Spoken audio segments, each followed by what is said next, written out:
Acompañarnos en estos espacios que ya son 2 veces a la semana, aquí en 50+1 Estado de México. Estamos muy contentos porque hoy tenemos el lujo de que nos acompañe nuestra dirigente nacional, María Elena Orantes, desde Chiapas para el mundo. Líder, gracias por acompañarnos, un gusto siempre tenerte con nosotros. Y bueno, yo quiero reconocer y agradecer que hoy somos 50+2. Hoy estarán Flavio Galván, Marco Baños con nosotras acompañándonos. Y bueno, en este foro que ha sido intensamente promovido por nuestra muy querida integrante Jessica Rojas. Déjenme presentarles a Jessica, que es una mujer verdaderamente preparada y sobre todo muy comprometida con la democracia, con este tema de hacer ciudadanía. Jessica Rojas es licenciada en Relaciones Internacionales por la Facultad de Estudios Superiores Acatlán, UNAM, titulada con mención honorífica, es una mujer verdaderamente dedicada, maestra en Derecho por la División de Estudios de Posgrado e Investigación de la UNAM y especialista en Derecho Electoral por la División de Estudios de Posgrado de la Facultad de Derecho de nuestra máxima casa de estudios, la UNAM.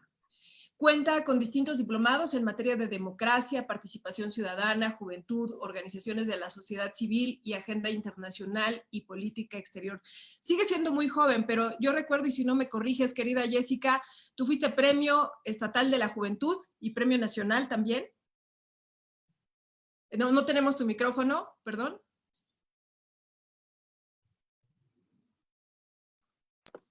Sí, Premio Nacional de Juventud, precisamente en Cultura Política y Democracia. Bueno, para que vean que congruente todo el tiempo. Gracias, querida Jessica. Se ha desempeñado como consejera ciudadana del Instituto Electoral del Estado de México y del entonces Instituto Federal Electoral, o INE, desde el año 2002 en el ámbito distrital y municipal. Gracias, Jessica, por promover este espacio que de verdad hoy hace muchísima falta. Hay quien cree que la democracia está en cuarentena. No es un pretexto la pandemia que estamos viviendo, la emergencia sanitaria y económica, para imponer decisiones autoritarias, ni para tener el control no solamente del dinero, del poder, sino de la voluntad ciudadana. Y de eso vamos a hablar hoy. Así que hoy nos hará favor de moderar Jessica. Te cedo el uso de la palabra. Muy bienvenidas y bienvenidos. La nena. Muchísimas gracias, querida presidenta del capítulo estatal de 50+1 en el Estado de México. Muchísimas gracias, por supuesto, a nuestra presidenta nacional, la maestra María Elena Orantes. Qué gusto que siempre estés acompañando, presidente, estas actividades. Pero principalmente quiero agradecer a nuestros dos ponentes, al doctor Flavio Galván Rivera y al maestro Marco Antonio Baños, que si me permiten aquí el comentario, el maestro Baños nos está acompañando en vivo desde República Dominicana, ya que, como saben, el día de ayer se celebraron elecciones extraordinarias y el maestro estuvo precisamente dando seguimiento a estas actividades.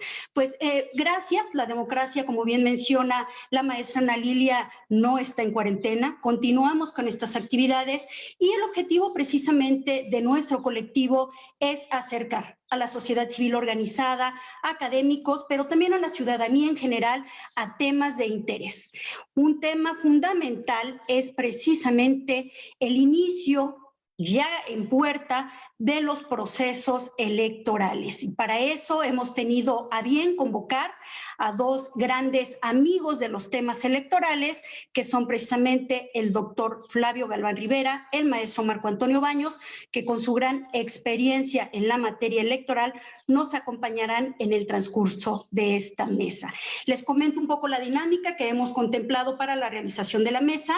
Daremos oportunidad a cada uno de nuestros ponentes entre 15 y 20 minutos para que desarrollen una serie de planteamientos respecto precisamente de las reflexiones que pueden contemplar ellos sobre los nuevos retos que estaremos enfrentando como México, como país, como autoridades electorales, pero sobre todo como ciudadanas y ciudadanos de cara al inicio de los procesos electorales. Temas tan complejos como la participación de las juventudes, la implementación de las reformas en materia de violencia política contra las mujeres en razón de género, los nuevos mecanismos de votación digital que tanto están en boga ahora con estos temas lamentables de la pandemia, voto electrónico, voto en línea y, por supuesto, las implicaciones, como mencionábamos, de cara a esta nueva realidad en materia electoral. Pues bien, sin más, me permitiré dar el uso de la voz a nuestro primer ponente, no sin antes presentar una muy breve de verdad, semblanza del doctor Flavio Galván Rivera, a quien le damos las gracias por acompañarnos, por supuesto, el día de hoy. El doctor Flavio Galván Rivera es especialista en Derecho Privado, licenciado, maestro y doctor en Derecho por la Universidad Nacional Autónoma de México.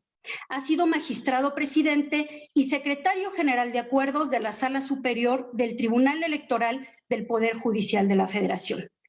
Es profesor de carrera, titular por oposición en la División de Estudios Profesionales de la Facultad de Derecho de nuestra máxima casa de estudios, la UNAM, y profesor en la División de Estudios de Posgrado de la misma facultad, así como profesor de distintas facultades en varias entidades del país. Ha sido expositor en Derecho Constitucional, Fiscal, Registral, Notarial, Procesal, Civil, Electoral, Probatorio, Procesal Electoral y Derecho Disciplinario o Responsabilidades Administrativas de los Servidores Públicos, entre otras asignaturas, tanto en conferencias, congresos, diplomados, seminarios y simposia, como en otras actividades académicas a nivel nacional e internacional, con presencia en más de 10 países alrededor del mundo.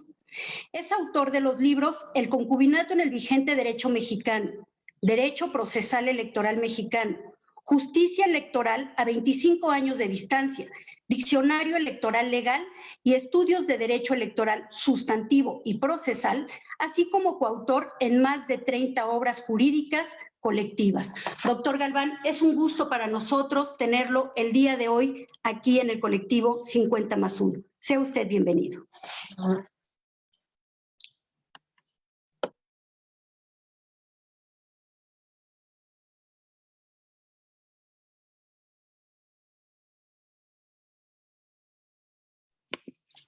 Perdón, reitero. Gracias por la presentación, maestra Jessica Rojas Alegría, y por la invitación. Felicitaciones a la maestra María Elena Orantes López, presidenta de este colectivo 50+1, y a su presidenta en capítulo Estado de México, la señora diputada Ana Lilia Herrera Ansaldo. Felicitaciones a las tres por esta actividad constante, según escuchaba, que ahora son 2 veces a la semana y hace mucha falta en la República. Gracias a mi querido amigo Marco Baños, que creo desde República Dominicana nos acompaña, siempre con mucho cariño, Marco.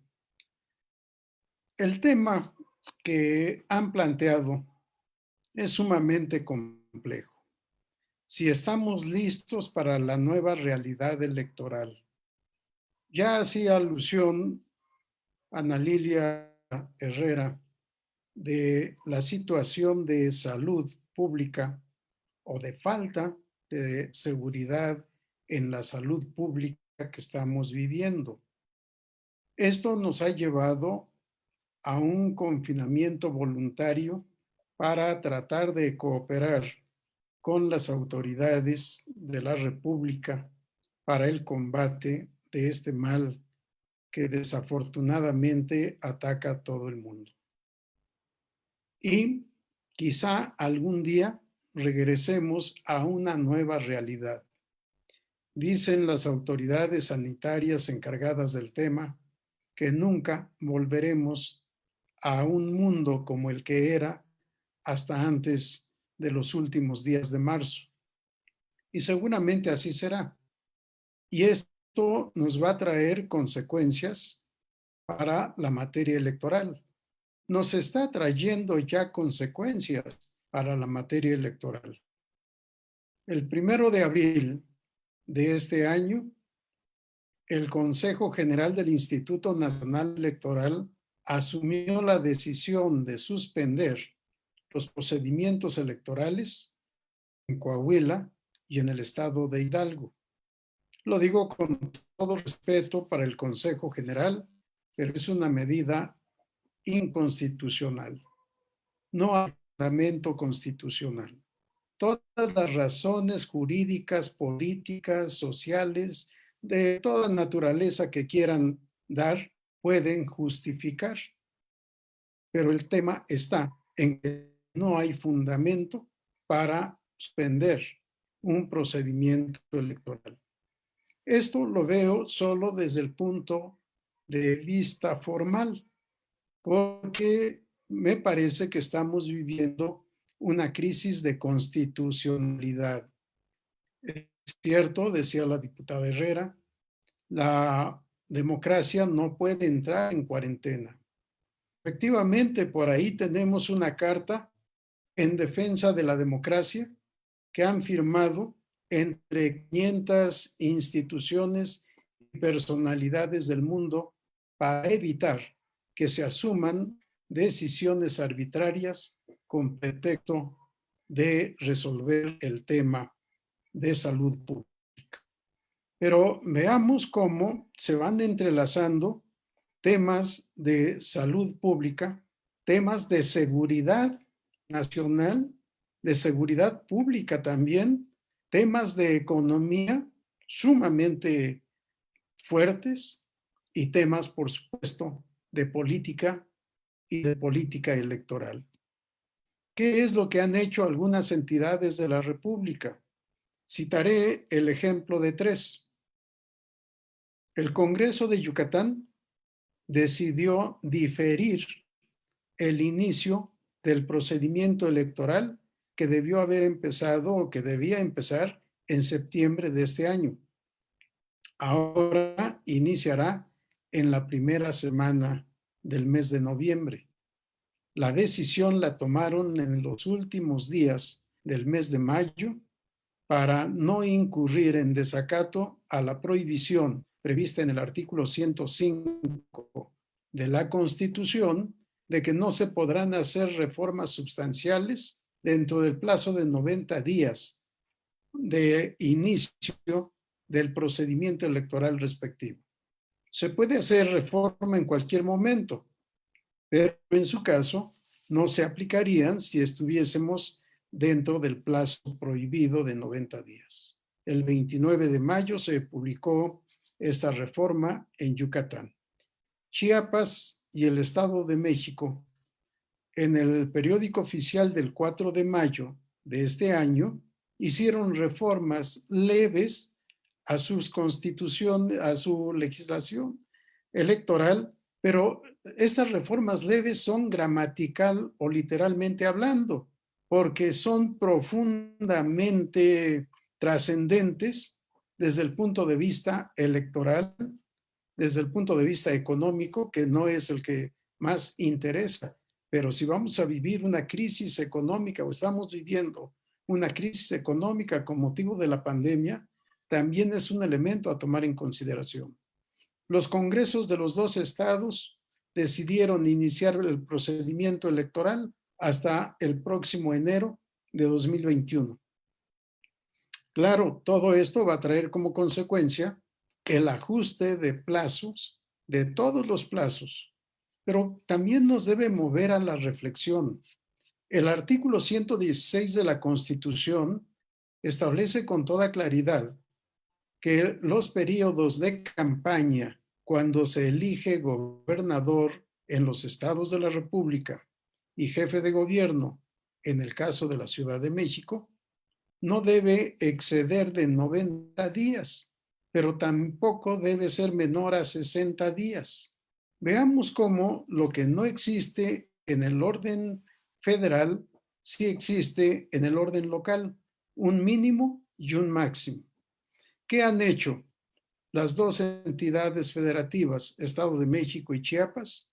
Reducir al mínimo el tiempo de campaña. Cuando solo se elige diputados o integrantes de ayuntamientos o ambos, el plazo debe ser mínimo de 30 días, máximo de 60. Y el periodo de precampaña, en cualquiera de los supuestos, no debe exceder las 2/3 partes del tiempo previsto para la campaña. ¿A qué nos lleva todo esto? Si vamos a ver el tema de salud, con el que parece que vamos a tener que convivir de aquí en adelante, debemos pensar en la forma tradicional en todo el mundo democrático de hacer campañas electorales, fundamentalmente mediante actos masivos, la convocatoria de los ciudadanos a un mitin de información y de convencimiento político. Quizá esto se tenga que abandonar.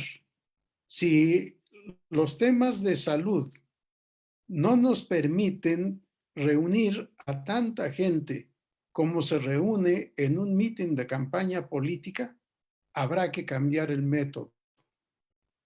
Y si no es necesario recorrer todo el territorio del Estado o de la ciudad, de la llamada Ciudad de México, para poder hacer campaña electoral, sino que ahora debemos recurrir a los otros medios, como el que nos permite tener este panel ahora, me parece que 90 días es excesivo, incluso quizá 60 días.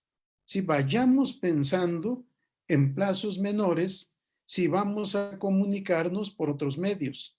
Claro, esto también trae la necesidad de modificar nuestra estructura normativa para poder regular la contratación del servicio de los medios de comunicación masiva de estas llamadas redes sociales para el uso correcto, lícito, como vía de campaña electoral.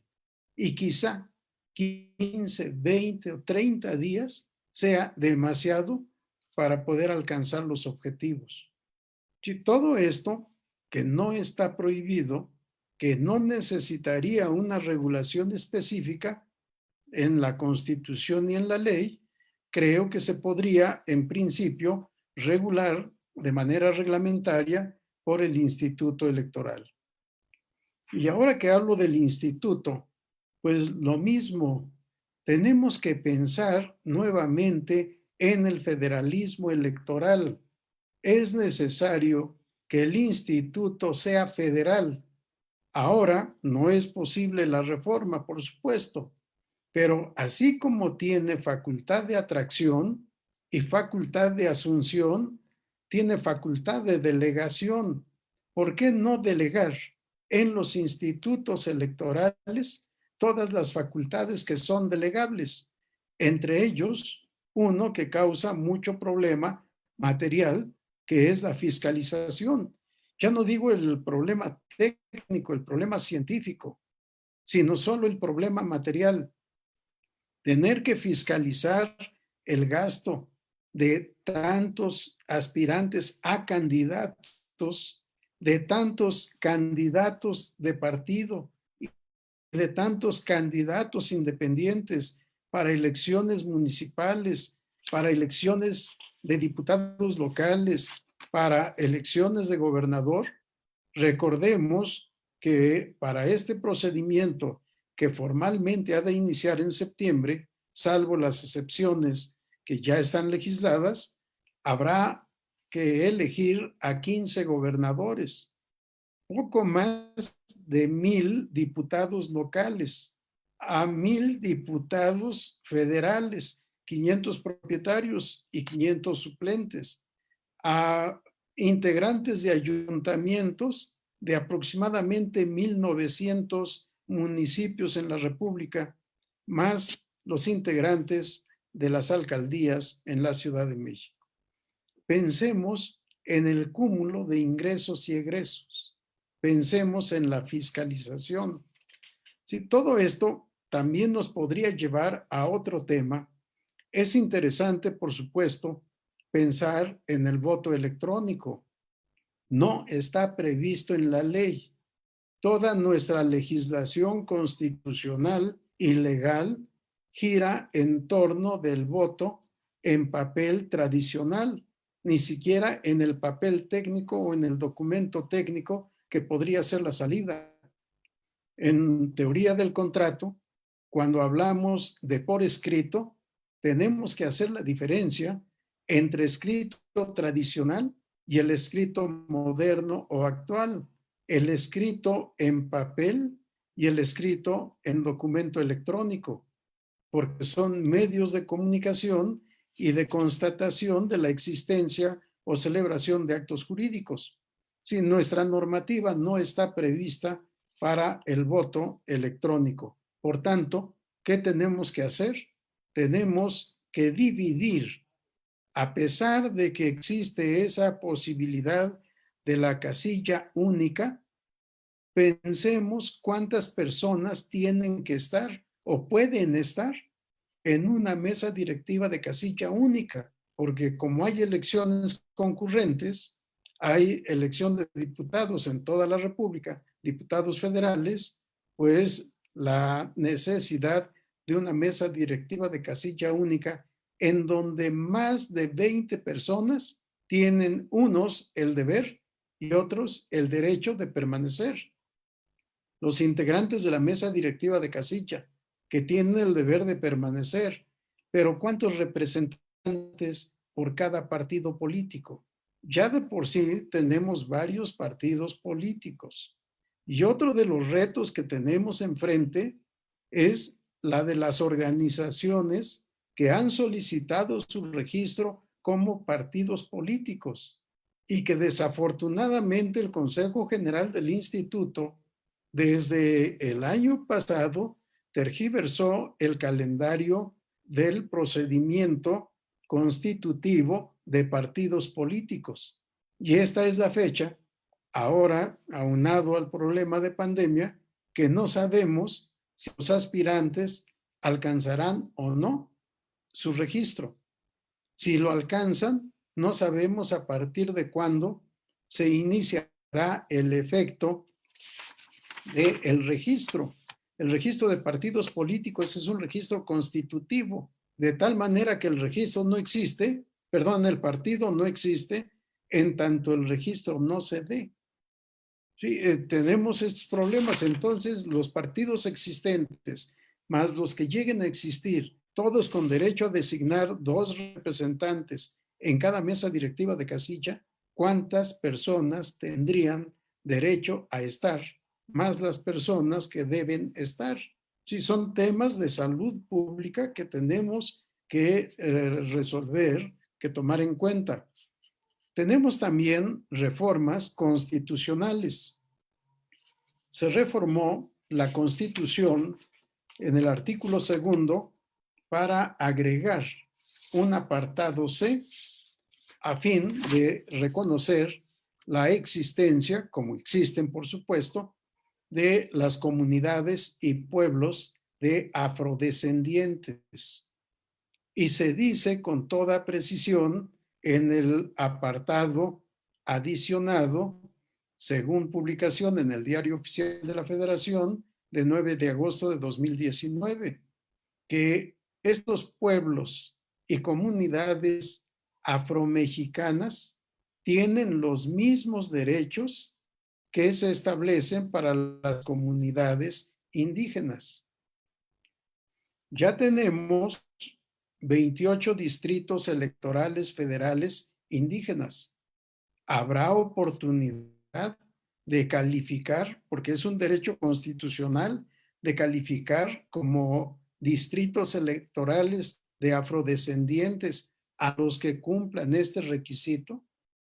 Pero por otra parte, conforme a la ley, los distritos electorales para la elección de diputados federales no tienen previsto ningún derecho especial. ¿De qué sirve calificarlos como distritos electorales indígenas? No me queda desconocido, por supuesto, el acuerdo del Consejo General del Instituto que propuso la postulación de candidatos indígenas en un número determinado de distritos como mínimo y que la Sala Superior modificó ese mínimo incrementando uno más. Bien, pero esto es un acuerdo del Consejo General, no es disposición de la ley. Con toda la razón que tengan las autoridades electorales, No sabemos lo que vayan a decir o lo que vayan a invocar los partidos políticos. Pero por otra parte, ¿podrán estas comunidades afromexicanas elegir por usos y costumbres a los integrantes de sus ayuntamientos? Porque aquí también pienso que hemos errado en la práctica político-electoral. Elegir integrantes de ayuntamientos por usos y costumbres no está previsto en ninguna parte de la Constitución y tampoco está previsto en alguna parte del convenio 169 que con mucha frecuencia se invoca. Lo que está previsto es la elección por usos y costumbres de sus autoridades propias, de sus autoridades tradicionales, no de integrantes de ayuntamientos. Y me parece que la reciente reforma de abril de este año viene a confirmar lo que estoy diciendo. En la reforma de abril de este año a la Ley General de Instituciones y Procedimientos Electorales, solo se hace referencia a elección por usos y costumbres de representantes de las comunidades indígenas ante los ayuntamientos municipales, pero no elección de presidente, síndico, regidor, de todos los integrantes del ayuntamiento. Y ya para concluir, para la integración de los ayuntamientos se debe cumplir el principio de paridad, no solo para la postulación de candidatos, sino para la integración. Y ahí dejo solo para la reflexión porque mi tiempo creo que ha concluido. Gracias, presidentas. Gracias, Jessica. Al contrario, doctor Galván, muchísimas gracias a usted por esta clara exposición. Sin duda, los tiempos siempre son reducidos, ¿no? Apunto a unas prácticamente 11 meses justo de la jornada electoral que estaremos celebrando el próximo 6 de junio a nivel nacional, un proceso electoral a nivel nacional y procesos electorales locales en las 32 entidades federativas, pues los tiempos siempre son cortos, pero tengo la certeza que desde distintos espacios de sociedad civil y en términos académicos se estarán abriendo este y otros foros para continuar con el debate. Pues bien, me doy ahora a la tarea de presentar a nuestro segundo ponente, no sin antes leer también una pequeña semblanza curricular del maestro Marco Antonio Baños Martínez. El maestro Marco Antonio es licenciado en Derecho por la Universidad Autónoma Metropolitana. Es maestro en Políticas Comparadas y especialista en Cultura de la Legalidad por Flaxo. Actualmente es candidato a doctor por la Universidad Nacional Autónoma de México. El maestro Baños es miembro fundador del Instituto Federal Electoral, donde se desempeñó como consejero electoral de 2008 a 2014, así como director ejecutivo del Servicio Profesional Electoral, director del Secretariado, director de Estadística y Documentación Electoral, entre otros cargos. A partir del 3 de abril de 2014 y hasta el pasado 1 de abril de 2020, fungió como consejero general del Instituto Nacional Electoral. Colaboró como asesor del Consejo de Información Pública del Distrito Federal en la Comisión Ejecutiva de Negociación y Construcción de Acuerdos del Congreso de la Unión para la Reforma del Estado, así como consultor especializado en materia electoral. Es coautor de distintas obras, entre las que destacan Democracia en la Era Digital, publicada por el Instituto de Investigaciones Jurídicas de la UNAM, así como de diversas ediciones de los libros Monitor Democrático, publicada por Porrúa, la Facultad de Derecho de la UNAM, la Universidad Carlos III de Madrid y el COPUEX. Cuenta con publicaciones en revistas especializadas y es articulista semanal de los diarios El Economista y de la cadena El Sol de la Organización Editorial Mexicana. Muchas gracias, maestro Marco Antonio Baños, por acompañarnos el día de hoy y le damos el uso de la palabra hasta por 15 minutos. Bueno, muchas gracias, Jessica. Quiero saludar muy rápido a María Elena Orantes, que es la presidenta nacional de 50+1, también a mi querida amiga, la diputada Ana Lilia Herrera, a ti, Jessica, en lo particular, por propiciar el foro y por la generosa invitación, y también de manera especial a mi amigo Flavio Galván, quien es un hombre muy reconocido por su amplia trayectoria y por su profundo conocimiento de los temas electorales. Bueno, yo empiezo por decir que mi perspectiva de análisis sobre estos temas es la que tiene una persona que se ha dedicado fundamentalmente a los temas de la implementación, a la discusión jurídica y política sí, pero básicamente al tema de la implementación de las actividades que tienen que ver con la organización de las elecciones. No dejo de reconocer que varios de los dilemas que en términos jurídicos ha planteado Flavio son compartidos por un servidor, pero también debo decir que tengo perspectivas distintas en varios de estos temas. Primero, creo que es importante tener con claridad cuál es el entorno en el cual se va a organizar la elección siguiente. Lo dijo Flavio, hay elecciones locales pendientes diferidas por el INE, tanto en Coahuila como el estado de Hidalgo.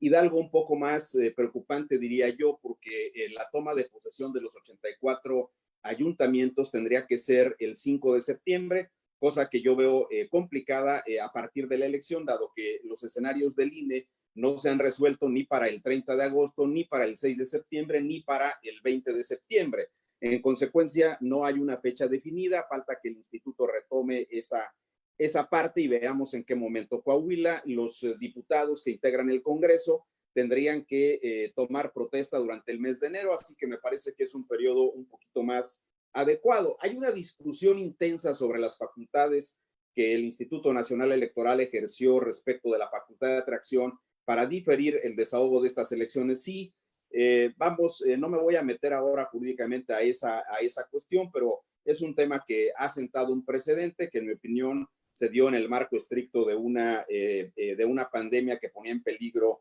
la salud de los trabajadores del INE y de las personas en general. Obviamente hay un proceso de revisión del ejercicio de esa facultad que en medio de una legislación que ha dejado demasiados tramos para la interpretación en la reforma del 13-14, pues al Tribunal Electoral en la composición actual le dio para ratificar esta situación. Le escuché también en algún momento una intervención a la ministra Yasmín Esquivel y en lo que logré entender de su muy interesante presentación sobre esa facultad de atracción, entendí que coincidía con la posibilidad y que era correcta la posibilidad de que se dictara ese acuerdo de diferimiento.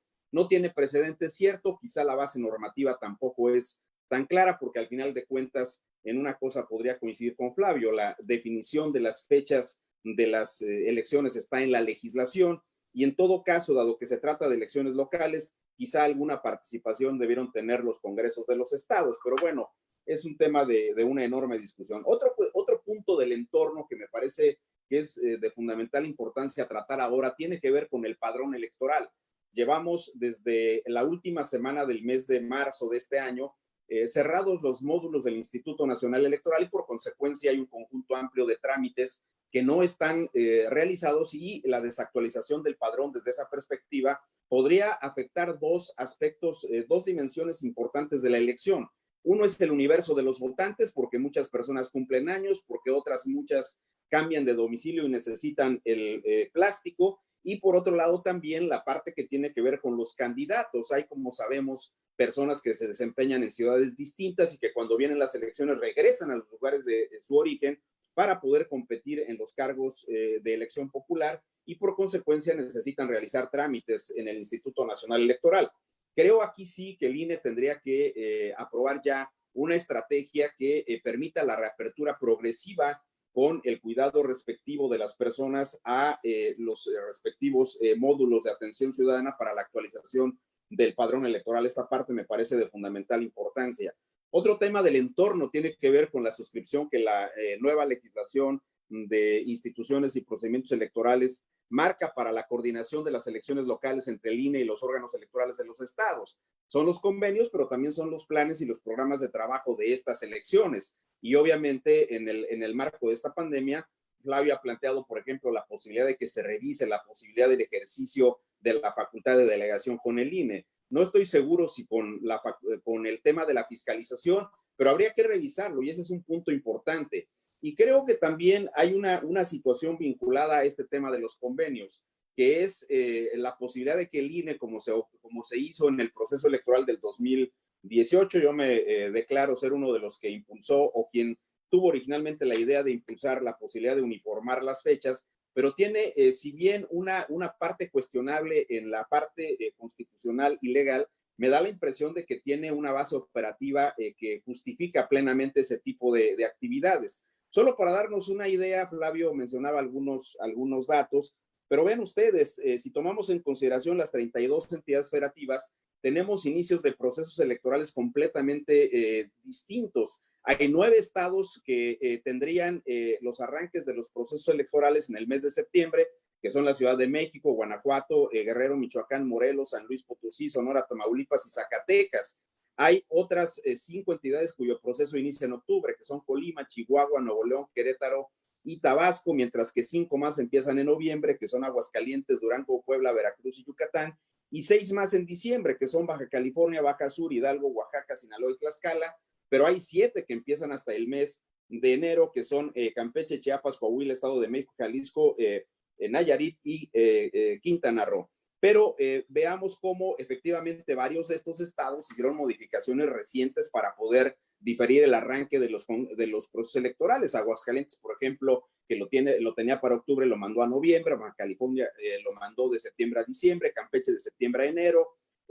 Chihuahua lo mandó de septiembre a octubre. Jalisco lo mandó de octubre a enero. Oaxaca de septiembre a enero. Querétaro lo mandó de septiembre a octubre. Quintana Roo de octubre a enero. San Luis Potosí de la primera semana de septiembre a la última semana de septiembre, es una modificación rara. Sinaloa de septiembre a diciembre y Yucatán de septiembre a noviembre. Campeche dijo claramente que si bien lo mandaba de septiembre a enero, lo hace por única ocasión, tomando en cuenta el tema de la pandemia.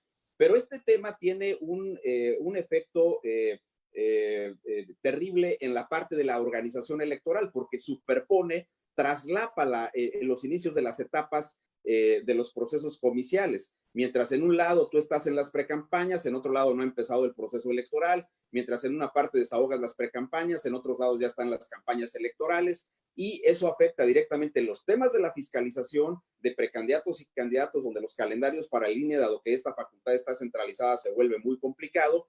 Y por otro lado, también la administración de los tiempos en la radio y la televisión se vuelve muy compleja. Son temas ciertamente muy técnicos, pero que tienen que ver con los efectos del proceso. Y un detalle que también habrá que mencionar aquí es que los trabajos de la capacitación electoral para el Instituto Nacional Electoral se vuelven muy difíciles, porque hay que recordar que la facultad de integrar las casillas es exclusiva del INE y por consecuencia los trabajos de capacitación de las elecciones locales no siguen los mismos calendarios si no se sincronizan los calendarios de las elecciones federales. ¿Por qué? Porque evidentemente necesitas concluir los convenios de coalición, necesitas saber cómo quedan esas coaliciones para determinar, por ejemplo, la capacitación del funcionario de casilla en cuanto a votos válidos o votos nulos, por señalar un caso. Entonces, creo que el INE tendrá que ejercer una facultad de atracción que vuelva a uniformar ciertos calendarios. Insisto, podríamos entrar a la discusión en términos jurídicos de esa parte, pero en términos logísticos hay una explicación de por qué se tiene que hacer así.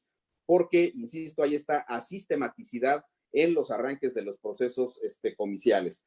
Ahora, otro detalle está en los nuevos partidos. Y sí, se tuvo que suspender el trabajo de revisión del cumplimiento de los requisitos porque implicaba concentraciones importantes de personas para revisar el cumplimiento en la membresía y en el desahogo de las asambleas de los partidos políticos que fueron distritales o estatales, como establece la legislación, y el cumplimiento del punto 26% de las personas que como membresía mínima se le exige a los partidos nuevos, que son alrededor de 234,000 personas inscritas en las membresías de estas organizaciones políticas. Aquí la ley de partidos, lo sabemos bien, establece que cuando ocurre este procedimiento de registro, deben entrar en vigor los nuevos partidos el día 1 de julio. El INE acordó un nuevo calendario recientemente y determinó que será hasta finales de agosto cuando concluya el trámite para determinar quiénes de los 7 organizaciones que están en este trámite podrían alcanzar el registro. Pero eso tiene un impacto directo en materia del financiamiento, porque en rigor los partidos políticos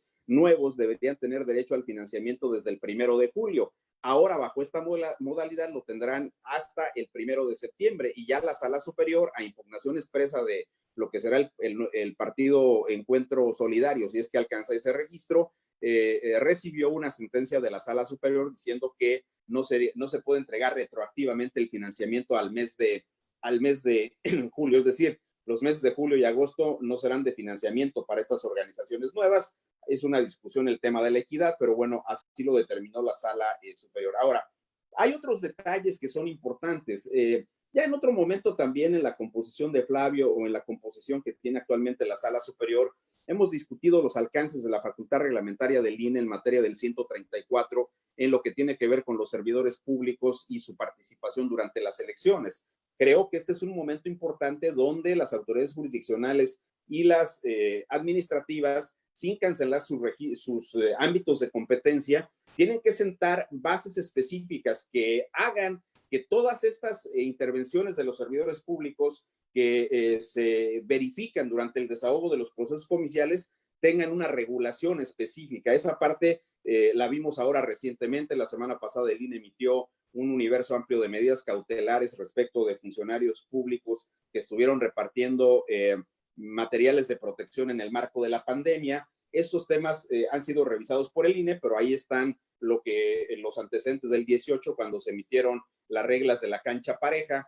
A mí me parece que el argumento de fondo de la Sala Superior, composición actual, no la anterior, en el sentido de que el INE no tiene facultades reglamentarias del 134, es digamos, desde la perspectiva formal es precisa, pero desde la perspectiva de la capacidad de arbitraje de la autoridad electoral, pues la deja maniatada y no permite hacer un arbitraje correcto. Lo que dijo la sala es que un órgano administrativo, lo sabemos, eso es de derecho, es de explorado derecho, los órganos administrativos no tienen facultades de reglamentación de facultades constitucionales, pero el INE y IFE han emitido desde el 2008 en adelante reglas que reglamentan, y además el acuerdo se denomina así, reglas que reglamentan o normas que reglamentan el párrafo octavo del artículo 134 constitucional. Entonces antes sí se podía y ahora no. Esa parte me ha llamado mucho la atención, creo que es un tema importante. El voto electrónico, sin duda, no hay capacidad institucional para que el voto electrónico pudiera figurar durante el proceso que sigue, pero sí creo que los resultados de la prueba piloto que está para Coahuila y para Hidalgo en estas elecciones que se deberán reanudar en breve, serán datos que permitan determinar la viabilidad de una prueba de mayor alcance en los distritos electorales de las elecciones siguientes. Creo que esa parte es fundamental.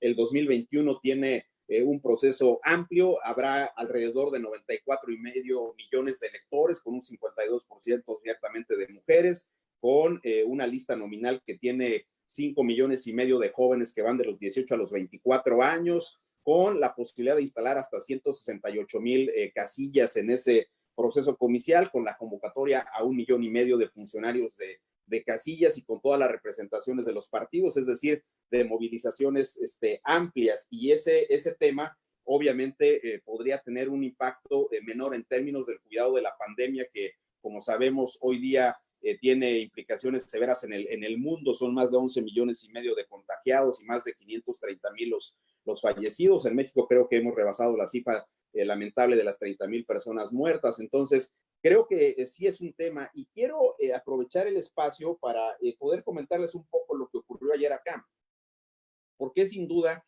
una experiencia que da primeras luces de cómo atender la posibilidad de la continuación, que ese es el dilema que tenemos en México, de los procesos democráticos para la renovación del poder público en el marco de una pandemia cuya vacuna o cuyos tratamientos aún están en proceso de desarrollo. Acá se determinó un protocolo sanitario que, digamos, razonablemente se observó durante el desahogo de la contienda electoral. ¿Qué fue lo que se determinó? Pues básicamente que todas las personas tendrían que presentarse a la casilla con la mascarilla, con el cubrebocas, digamos. Eso fue obligatorio. Yo diría que razonablemente la población atendió esta medida. Se determinó que al acceso de los centros de votación, cada persona recibiría una dotación de gel para sanitizar las manos, como ocurre en todos lados. Dentro de los centros de votación, que no es lo que tenemos en México, ya instalamos casillas sin centros de votación. Acá lo que ocurrió fue que se trató de establecer la sana distancia marcando en el piso con cinta verde el 1,5 metros de distancia que debe haber entre cada elector. Yo diría, esa medida de la sana distancia se logró dentro de los centros de votación, acá se llaman colegios electorales, en México mesas directivas de casilla, se logró en esos espacios, no así en la fila de votantes, porque además el pueblo dominicano es cálido, es de expresión corporal, de mucha expresión de afecto físico,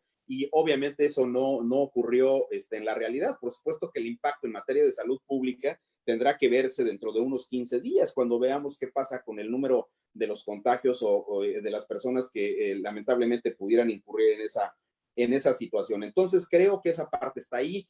Acá hay cédula de identidad, entonces cuando digamos, nosotros tendríamos la credencial de elector, acá al entregar en la casilla la cédula de identidad, esta se limpiaba con unas toallitas satinizantes marca Colitas, así se llama por acá, y entonces limpiaban la credencial y se la regresaban a la persona. También las plumas con las que se marcan las boletas eran limpiadas con alguna sustancia higiénica, y había personas que usaban guantes. Entonces, cuando se les impregnaba el líquido indeleble, el funcionario de casilla solo sostiene el envase y la persona desliza el dedo sobre el rolón para efectos de impregnar su pulgar con esta medida. Creo que vamos, dicho de una manera muy genérica, fue exitosa la forma en que se aplicó el protocolo sanitario, pero vuelvo a insistir, ¿es un problema solo de República Dominicana? Pregunto, el tema de la sana distancia, mi opinión es no. ¿México podría controlar la sana distancia? Mi opinión es que no. Ese tema tiene que ver con dos cosas en lo particular, con el protocolo que definas y con la firmeza que las autoridades apliquen la medida, pero también con el nivel de conciencia que los ciudadanos desarrollen para atender estas medidas. Es decir, hay varios elementos que están en medio para esta situación.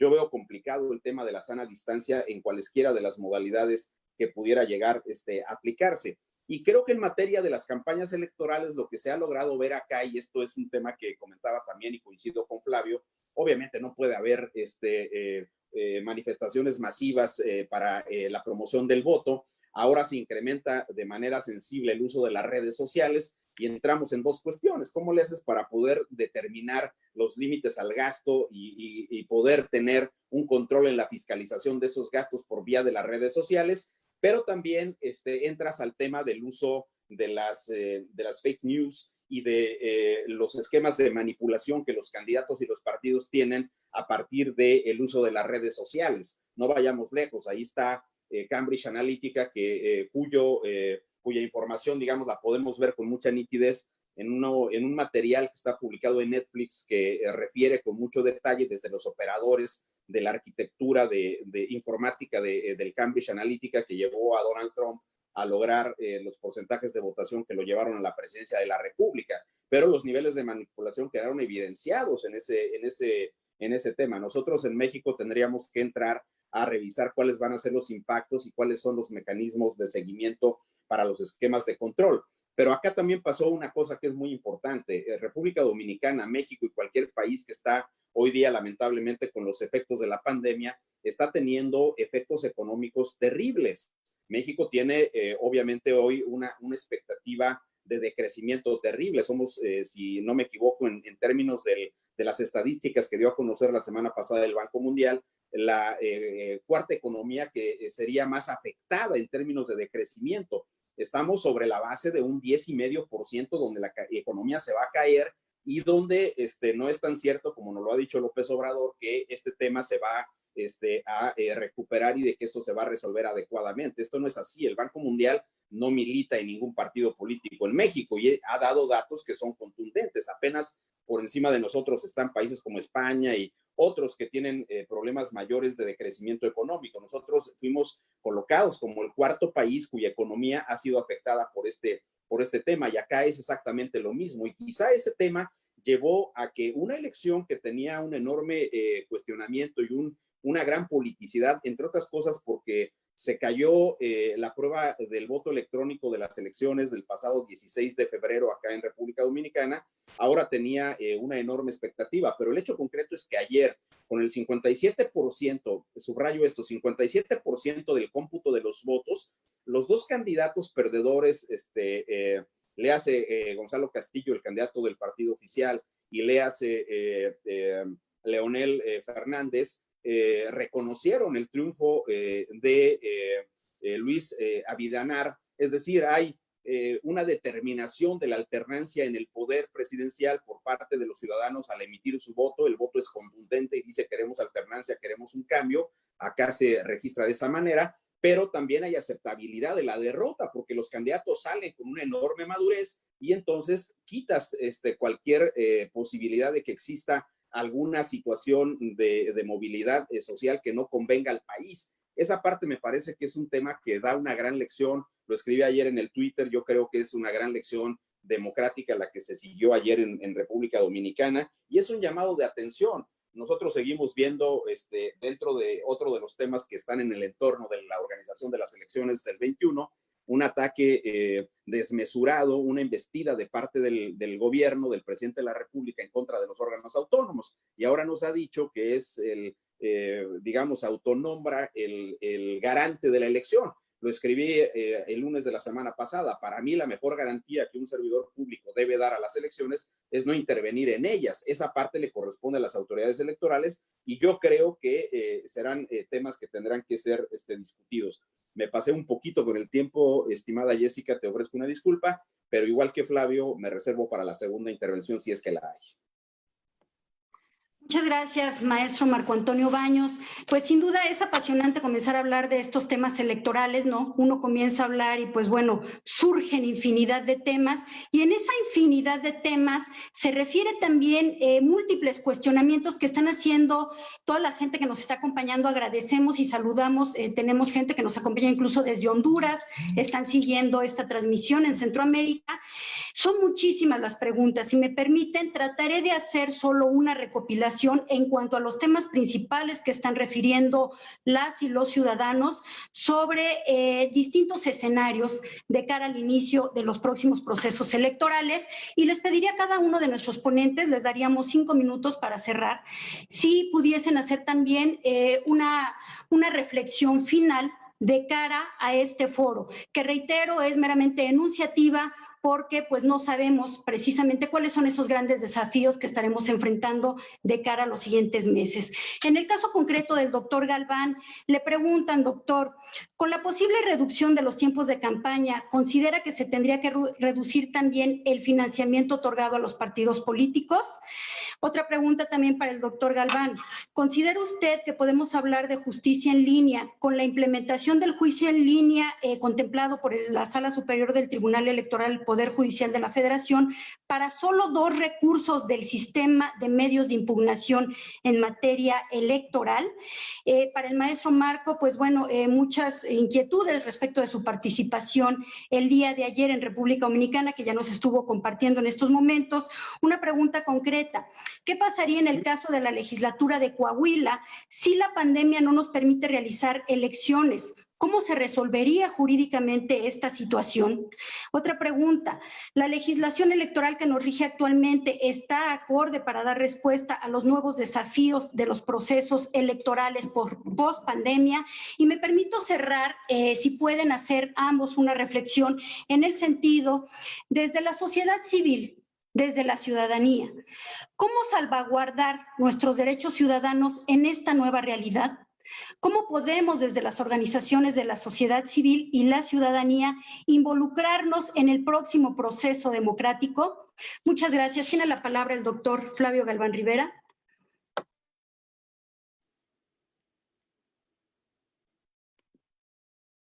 Gracias, Jessica. La pregunta recurrente que se ha hecho y una respuesta recurrente que he propuesto. La reforma de 2007 otorgó acceso a los partidos políticos en tiempo del Estado, en radio y televisión. Por tanto, ya no tienen que pagar. No sé ahora lo que suceda con el acto del presidente de la República de restituir a las concesionarias parte de ese tiempo. Pero si alegaban los partidos políticos que entre el 50 y 60% de su financiamiento era para pagar el servicio de radio y televisión, ¿por qué no se redujo al haberles dado el acceso sin tener que pagar? Aquí hace falta una revisión. La democracia cuesta, pero no tiene por qué costarnos tanto.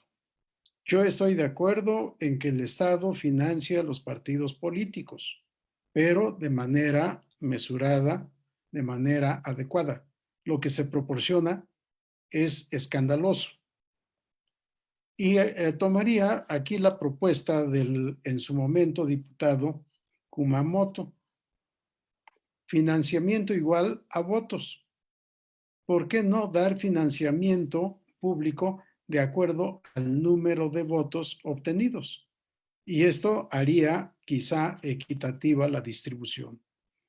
Aparte de reducir el monto que constitucionalmente está previsto, la distribución que sea en función de su fuerza política ante los ciudadanos. Por otra parte, también regular de mejor manera el financiamiento privado, de tal suerte que, siendo menor que el público, se sume y se pueda tener un financiamiento integral que deba de reportar el partido político. Formalmente lo debe hacer. De hecho, no sé cómo estén trabajando. Pero sí, definitivamente reducción de financiamiento a los partidos políticos. Por otra parte, no facilitar tanto la formación de partidos políticos. Es bueno que tengamos mucho, pero el 0.26% del total del padrón electoral nos permite formar casi 400 partidos políticos, algo así como 370. Es absurdo. Yo propongo que se exija cuando menos un 3% del total de ciudadanos inscritos para poder formar un partido político. Claro, es un tema de ley referenda. La justicia en línea. Efectivamente, no puede haber una justicia incompleta. Es un gravísimo error pensar que la justicia en línea se cumple con hacer procedentes por esta vía dos medios de impugnación. O la justicia es completa, claro, no es el contenido del 17 constitucional, sino la interpretación que le estoy dando, o todos los medios de impugnación o ninguno. Pero todos es una necesidad nacional. El acceso a la impartición de justicia es un artículo de primera necesidad. Por tanto, tenemos que buscar la manera de cómo todos los tribunales estén llevando a cabo justicia en línea. No es posible que los tribunales estén cerrados y que no haya servicio en esta materia, no solo en la electoral, sino en todas las demás. ¿Cómo salvaguardar los derechos de los ciudadanos? Tenemos necesidad de participación. Si vemos los altos índices de abstencionismo, debemos reflexionar qué estamos haciendo. Se ha convocado a la anulación del voto. Ante políticos nulos, votos nulos, han dicho en la sociedad. Ante partidos políticos nulos, votos nulos. Y se ha convocado incluso no solo a la anulación del voto, sino a votar en blanco, que es otra forma de reacción, de contradicción a la conducta de los partidos políticos. El ciudadano se tiene que educar y el Estado debe buscar la educación de los ciudadanos, pero los partidos políticos son los más interesados en convencer a los ciudadanos que deben participar. Deben hacer del conocimiento público su estatuto, su declaración de principios y fundamentalmente su programa de acción. Tenemos que modificar el sistema constitucional de acceso a radio y televisión. Los golpes al cerebro de cada 20 segundos en tiempo de campaña que nada dicen, se debe modificar por un mensaje auténtico de 1 o 2 minutos, obviamente en menor número de casos, en donde los partidos y los candidatos puedan decirle al ciudadano qué proponen para resolver la problemática nacional. Y en un Estado de derecho, la Constitución y el derecho es lo primero. Si abandonamos el derecho, nos arriesgamos a vivir en la arbitrariedad, en la dictadura, en el desorden, en la anarquía inclusive. Todos los problemas de la vida práctica tienen que ser conforme a derecho. Si no actuamos conforme a derecho, ciudadanos y autoridades, estamos destinados al fracaso nacional. Para mí, lo más importante es el derecho.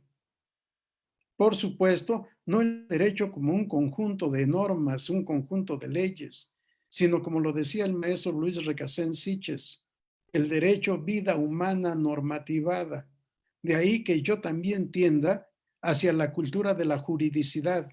Enseñemos a los niños, a los jóvenes, a los adultos que tenemos derechos y deberes y que debemos respetar el sistema jurídico. Si no respetamos la Constitución, nuestras soluciones pueden ser justas, pueden ser correctas, pero inconstitucionales. Y cuidado, no puede haber ni más ni menos Constitución. Es la ley suprema. Todo Estado tiene que ser de derecho y todo Estado de derecho tiene que ser constitucional y convencional. Para mí, no podemos salir del ámbito jurídico para resolver los problemas. Gracias, Jessica. Muchas gracias, doctor Galván, por esta interesante reflexión. Si me permiten, le voy a dar el uso de la voz a nuestra presidenta del capítulo Estado de México. Por favor, diputada Ana Lilia.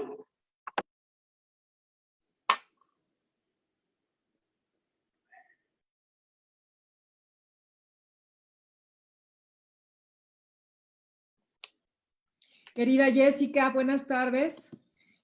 Quisiera pedirte un enorme favor que pudieras presentar a nuestra líder nacional, porque damos por hecho que ya es muy famosa, y lo es, pero queremos que siga haciéndolo porque tiene un gran liderazgo para que ella nos pueda hacer unos comentarios. Yo les ofrezco una sensible y sentida disculpa porque estoy en una entrevista con un medio de comunicación. Les mando un abrazo. Gracias a todos y a todas.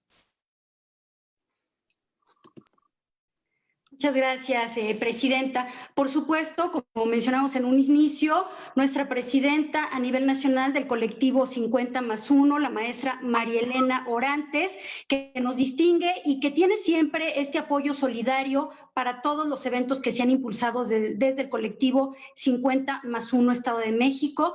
Maestra María Elena, me parece importante también precisamente en torno a esta última reflexión que nos comparte el doctor Flavio Galván, ¿nos pudiese usted también comentar en este sentido cómo vislumbramos la participación vista ahora desde la sociedad civil organizada de cara a los futuros procesos electorales?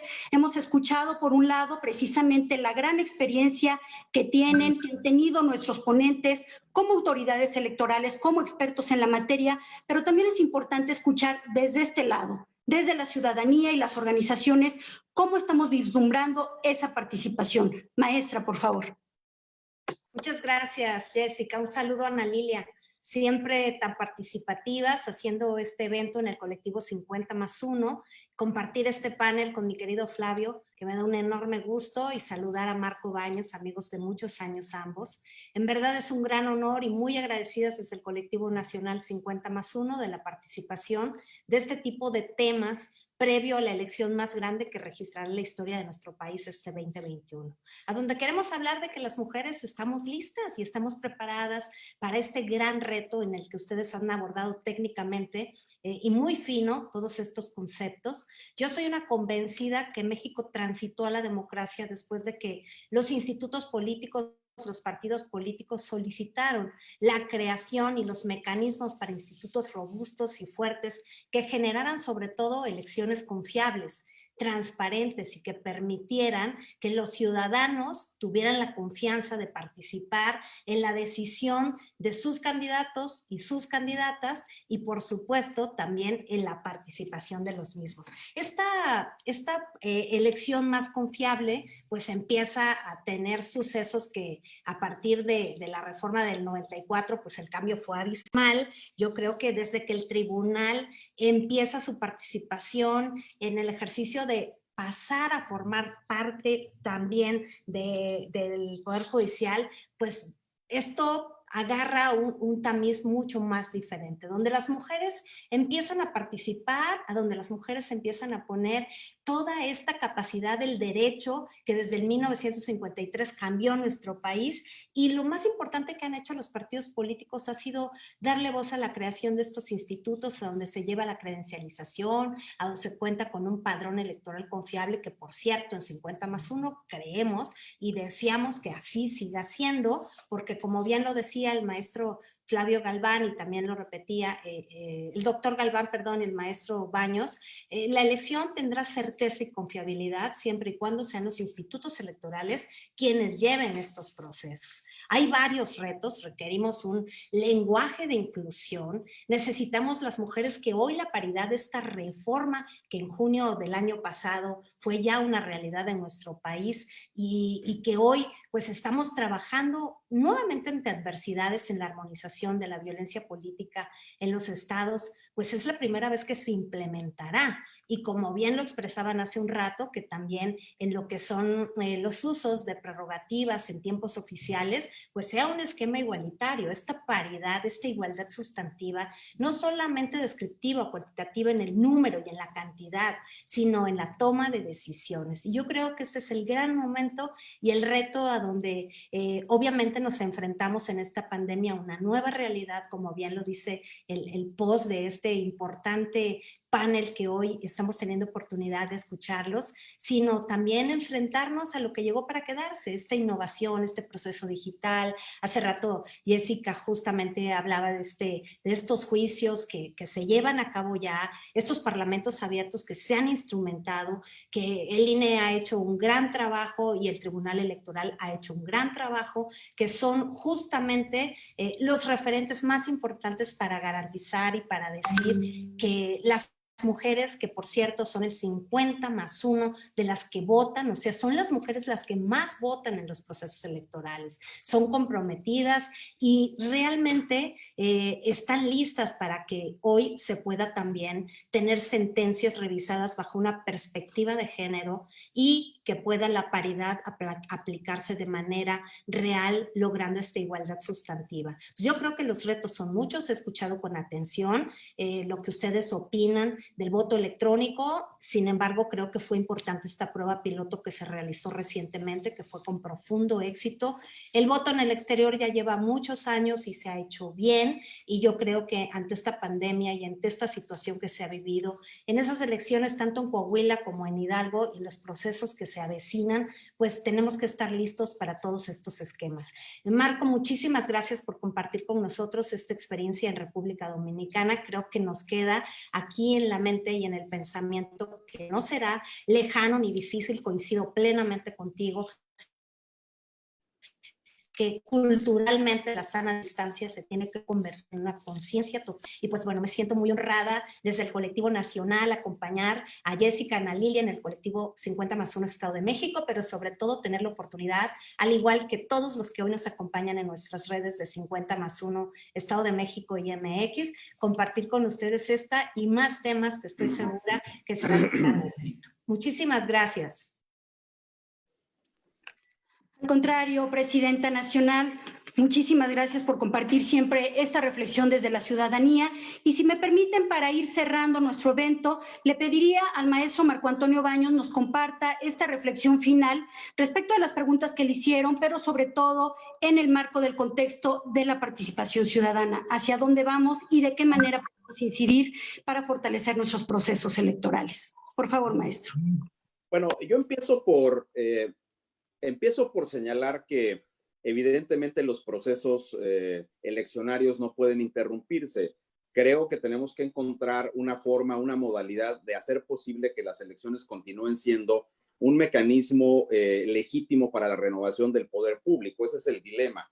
Sí tenemos una pandemia y evidentemente no es un tema que vamos a superar de aquí a unos cuantos días o cuantas semanas. Todavía no tenemos un punto cierto de salida, ni tenemos un punto de encuentro con la vacuna, ni con los tratamientos médicos que garanticen la salud de las personas. Y es claro que existe un alto nivel de propagación de la enfermedad. Pero también creo que en las disposiciones constitucionales que tenemos a nivel federal, a nivel de los estados, las legislaciones electorales locales y la federal, o las generales que ahora se han establecido en el país, nos dan marcos adecuados para resolver estas cuestiones. Hay situaciones que se vuelven muy complejas. Acá, por ejemplo, no se podía diferir el desahogo de las elecciones porque recuerden ustedes que se trataba del presidente de la República y acá es el Congreso del Estado, el Congreso, perdón, del país, el que también se renovaba, se quedaban sin poderes públicos elegidos y sabemos que es de explorado derecho, cosa que ocurriría, por ejemplo, con el Congreso de Coahuila, cómo el Congreso de Coahuila se reuniría para aprobar una modificación en la extensión del plazo o para nombrar un órgano supletorio. Esas posibilidades están en nuestras legislaciones para, por ejemplo, la integración de los consejos municipales que pueden ocurrir a partir del ejercicio de una facultad del Congreso Local de Hidalgo para nombrar consejos municipales en los 84 ayuntamientos, pero no para poder ampliarse el plazo. Por consecuencia, me parece que el tema de Coahuila sí tiene un poco más de tiempo para ser resuelto, pero creo que tiene que pasar necesariamente por esta modalidad. Y por eso decía, tenemos un referente ya cierto de cómo podemos hacer esta circunstancia. Y claro que tenemos que encontrar fórmulas de salvaguardar nuestros derechos. Estas preocupaciones que en algún momento manifestaba el doctor Galván respecto de qué hacer con los pueblos y comunidades indígenas en la aplicación de ciertos derechos, pues tenemos ya algunas bases normativas. Hay que recordar que los numerales 3 y 4 del 26, si no me estoy equivocando, de la Ley General de Instituciones y Procedimientos Electorales, establecen, por ejemplo, ya el derecho de las comunidades indígenas para que tengan representantes ante los ayuntamientos. Entonces, aquí nuestro punto es cómo le hacemos para poder establecer estas cuestiones y ver cómo están las normas a nivel de las entidades federativas donde se han impulsado las modificaciones a las constituciones. Ciertamente tenemos que salvaguardar nuestros derechos y uno de los fundamentales tiene que ver con la capacidad para elegir, la prerrogativa que tenemos para elegir a nuestros representantes y a nuestras autoridades, pero también, por supuesto, a encontrar un justo medio que permita un ejercicio de estos derechos políticos, pero también atender con pulcritud el derecho a la salud. Es decir, tú no puedes poner no es un ejercicio de ponderación, ¿qué es más importante en un momento dado? ¿La salud o el ejercicio de los derechos políticos? Pues aquí sí depende. Tienes que, obviamente, defender el derecho a la salud, pero defendiendo el derecho a la salud, teniendo condiciones adecuadas para que los ciudadanos acudan a votar, me parece que tienes la responsabilidad de participar en la integración de tus autoridades y de tus órganos de representación. En ese sentido, me parece que tenemos una base normativa que sí nos alcanza, pero también estoy completamente seguro de que hay esquemas que tendrán que pasar por la facultad reglamentaria de las autoridades electorales. Habrá cosas que le correspondan al Instituto Nacional Electoral y otras que le correspondan a los órganos electorales de los estados. No olvidemos un detalle que me parece importante tener en consideración. Ahora tenemos un esquema en el cual el proceso electoral va a incluir la posibilidad de la reelección en el ámbito federal. Se va a aplicar por primera ocasión. Ya se aplicó para efectos de las elecciones locales en el 18, pero ahora tendremos que ir a una aplicación del esquema de reelección donde también se tiene que observar con mucha pulcritud normas que se han venido desarrollando y que tienen que ver con la postulación paritaria de hombres y mujeres a los cargos de elección popular, y se me apuran un poco el conjunto de afirmativas que han generado reglas para la integración, digamos, paritaria de los órganos congresionales. Ahora tenemos incluso una base constitucional que, por ejemplo, a los órganos de las autoridades de las instituciones públicas se deben integrar igual con paridad de género. Esa parte me parece que nos va a llevar a la necesidad, dado que no se ha aprobado la ley que reglamenta, por ejemplo, el tema de la reelección, hasta donde yo recuerdo está pendiente una discusión en una de las cámaras, me parece que es la del Senado, donde está obviamente detenida esta parte, y será entonces el INE el que haga, en virtud, digamos, de su facultad de atracción, la posibilidad de la emisión de reglas que pueden observarse en el tema de la reelección, sí, de las elecciones federales, pero me da la impresión que tendrá que verse también lo que tiene que ver con las elecciones locales, y ahí hay muchos dilemas. ¿Qué vas a hacer con los servidores públicos? Vimos durante el 2018 cómo hay criterios diferenciados por los soples para que se separen antes o después de iniciado la etapa de las campañas, antes de la jornada electoral, o simplemente no te separas.